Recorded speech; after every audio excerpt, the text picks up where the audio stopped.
మన హిందూ సాంప్రదాయంలో దేవాలయాలకు అత్యంత ప్రాముఖ్యత ఇవ్వబడింది. మన భారతదేశంలో వింతైన ఆచారాలు, వింతైన టెంపుల్స్ ఎన్నో కలవు. ప్రాచీన కాలం నుండి మన హిందూ మతం తన భక్తులకి ఈ రకమైన ఎన్నో టెంపుల్స్ని అందిస్తుంది. ఆయా కాలంలో పాలించిన రాజులు కూడా ఈ టెంపుల్స్ను ఒక ఉత్తమ నిర్మాణాలుగా తీర్చిదిద్దేవారు, తమ గొప్పతనం చాటుకునేవారు. ఇండియాలో పురాతనమైన టెంపుల్స్ అంటే 2000 ఏళ్ల నాటి చరిత్ర కలిగి వాటికి ప్రత్యేకతలు ఎన్నో ఉన్నాయి. ప్రతి ఒక్కదానికి ఒక ప్రత్యేకమైన విశిష్టత ఉంది. ఇండియాలో గాఢమైన మత విశ్వాసాలు, చరిత్ర గల టెంపుల్స్ మాత్రమే కాక బైకులు లాంటి వింతైన వస్తువులను కూడా దేవుళ్ళుగా పూజించే అంతుపట్టిన చరిత్రలు కూడా మిస్టరీ టెంపుల్స్గా మిగిలిపోయాయి. వాటి గురించి తెలుసుకుందాం. మిస్టరీ టెంపుల్స్లో వారణాసిలోని సింధియా ఘాట్కు సమీపంలో లీనింగ్ టవర్ ఆఫ్ ఫైజా వలె ఒక వైపుకు వాలిపోయిన ఒక టెంపుల్ కలదు. ఈ టెంపుల్ కూడా దూరం నుండి పర్యాటకులను ఆకర్షిస్తుంది. ఈ టెంపుల్ వాస్తవంగా 1830లో నిర్మించిన అక్కడి ఘాట్ కారణంగా నదిలో మునిగిందని చెప్తారు.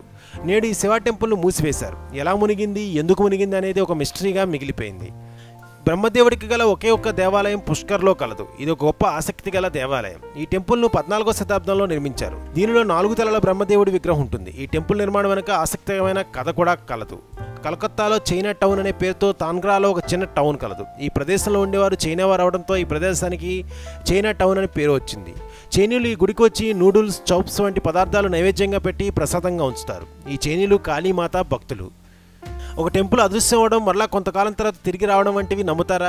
వడోదరకు 40 మైళ్ళ దూరంలో స్తంభేశ్వర మహాదేవ టెంపుల్ కలదు. ఈ టెంపుల్ అరేబియా మహాసముద్రంలో ఉంటుంది. అలలు తక్కువగా ఉండే సమయంలో దీన్ని చూడగలం. అంటే అది సముద్రంలో మునిగి ఉంటుందన్నమాట. అలలు ఎత్తులో ఉంటే టెంపుల్ కనపడదు. రాజస్థాన్లోని జోధ్పూర్లో బుల్లెట్ బాబా లేదా ఓం బన్నా గుడి కలదు. ఇక్కడ గుడిలో రాయల్ ఎన్ఫీల్డ్ బుల్లెట్ ఉంటుంది. దానిని ఇక్కడ వారు ఒక దేవుడిగా పూజిస్తారు. ఈ దేవుడికి లిక్కర్ కూడా నైవేద్యంగా పెడతారు. గ్రామస్తులు ఈ దేవుడు తమను రోడ్డు యాక్సిడెంట్ నుండి కాపాడతాడని నమ్ముతారు. రాజస్థాన్లోని బికనేర్కు దక్షిణంగా 30 కిలోమీటర్ల దూరంలో దేశ్నోక్ అనే ప్రదేశంలో కర్ణీమాత టెంపుల్ కలదు. ఈ ఎలుకలు కర్ణీమాత అవతారంగా అంటే దుర్గామాత అవతారంగాను, ఆమె గల 4 పిల్లల అవతారాలుగాను నమ్ముతారు. టెంపుల్ ఆవరణలో ఎలుకలు స్వేచ్ఛగా తిరుగుతాయి. వీటికి పాలు, ఇతర ఆహారాలు నైవేద్యంగా పెట్టి ప్రసాదంగా ఉంచుతారు.